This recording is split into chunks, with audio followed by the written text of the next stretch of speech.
1 month after tying the knot in a city park, a Hutto City Councilwoman is under an ethics investigation. A complaint filed during last night's council meeting accused the elected official of using her office to use a park no other taxpayer in town could get permission to use. Here's KXAN investigator Jody Barr with tonight's position of power investigation.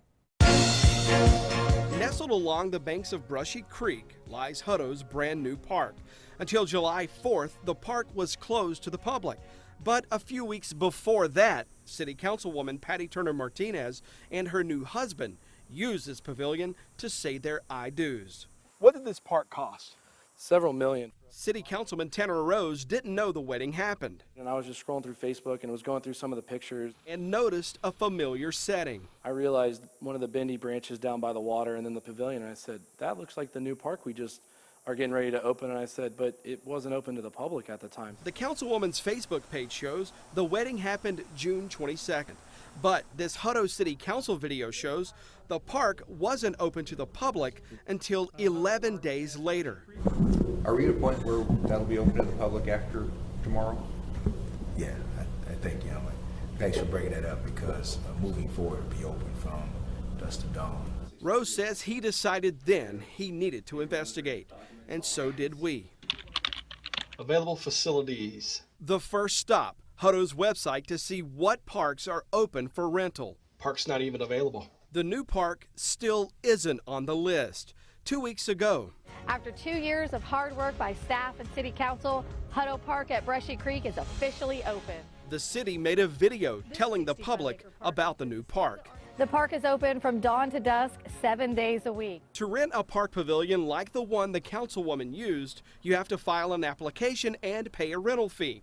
City records show Councilwoman Turner Martinez filed the application and paid $125 on June 20th. But on July 11th, someone emailed the city asking to rent the same pavilion for a wedding. The city told that person it wasn't for rent. Last week, it happened again. A Hutto woman asked about the rentals at Brushy Creek. The city's public information office told her the pavilions are not available for rental reservation, but will update if that changes.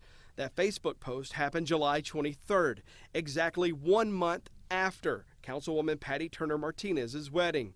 We asked the councilwoman about this. Turner Martinez wrote us saying she didn't know the city denied others a chance to rent the pavilion, but blamed this all on a misunderstanding with a temporary staff member. I know you want to make this a gotcha moment, and so what I tell you and your viewers is that we have an employee who's made a mistake.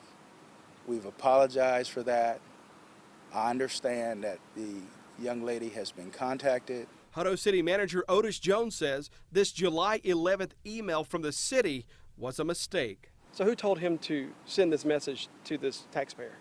So again, we have an employee who made a mistake. Did someone tell him to relay this message? That's the question we're trying to get here. So I hear you trying to make this an issue. But Jones would not answer why his public information office took to Facebook to tell another taxpayer the same thing nearly 2 weeks later. This is the City of Hutto's Facebook page. This is a Facebook comment. This is official city communication with taxpayers. Right now, the pavilions are not available for rental reservation, but we'll update if that changes. Thanks for asking. That was a week ago. So again, and these people aren't able to use this. The issue has been resolved. They've been notified that we had a new employee to make a mistake. Some people may look at this and say, hey, it's a wedding. It's 1 day out of the year. This isn't that big of a deal. Do you believe that this is a big deal? I believe it's a big deal. It's serious. If the perception is, someone took advantage of that, then that's the reality we need to deal with. Rose believes what happened here is an ethics violation. Mayor, before we start, I have a slight addition I need to make. I'm going to be requesting an official ethics review into Councilwoman Patty Martinez's wedding that took place on June 22nd. When we caught up with Martinez, she wouldn't comment. I view as using a park that's closed to the public, not open and available to them, as a violation of that. Well, that ethics complaint is now on its way to the city's Ethics Review Commission. That group will decide whether to investigate this and whether any violations happened. If a violation is found, the Ethics Commission will then decide the penalty. Well, the city says this is fixed now. What did the city do with the people who asked about renting out the pavilion? Well, Robert, the city went back on Facebook and added a comment calling this all a mistake and telling the people the park is now available for rent. But the councilman who filed the ethics complaint believes this could be an example of an elected official getting special treatment and wants that investigated. And if you want something investigated, remember to email us at reportit@kxan.com.